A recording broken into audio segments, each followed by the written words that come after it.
Lonely in a social world, Kathy Bishop grew up surrounded by aunts and uncles, grandparents and cousins, in a small community that was nothing if not closely knit. Between family band, church events, sports, and music, her entire childhood was spent among the same friendly people.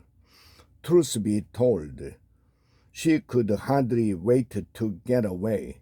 Despite all the togetherness, she always felt a little out of it, and by the time she graduated from high school, she was ready for a change.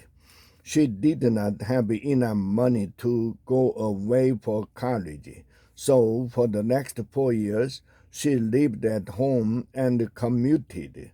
But the moment she had a degree, she moved about as far away as she could to take a job in the software industry.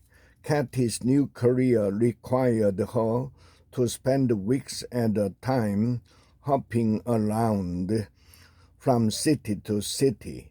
She still talked to her mother and her sister once or twice a week, but now the contact was mediated through her BlackBerry, her laptop, or the phone in her kitchen. After 6 months of this very different routine, she realized that she was not sleeping well. In fact, her whole body seemed to be up. If a cold or flu bug was anywhere in the vicinity, she would catch it. When she wasn't traveling or working long hours or taking yoga classes to try to deal with the back and neck pain from traveling and working those long hours, she spent a great deal of time in front of the TV eating ice cream straight from the carton. 6 months into a new, independent life, Kathy Bishop was 15 pounds heavier and truly miserable.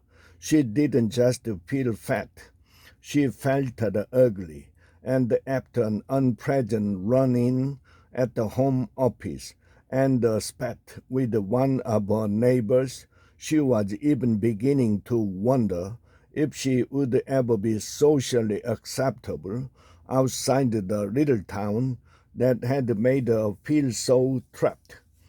It doesn't take a degree in psychology to figure out that Kathy Bishop was lonely.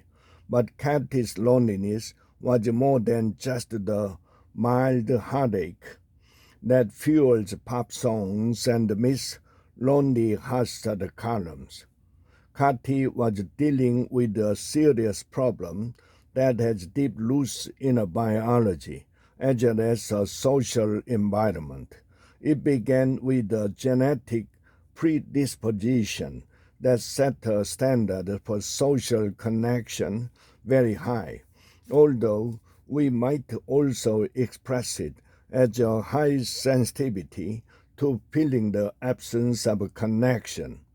There is certainly nothing wrong with having high standards, but this physiological need set against an environment that failed to satisfy that need was beginning to distort her perception and behavior. It was also setting in motion a series of cellular events that might seriously compromise her health.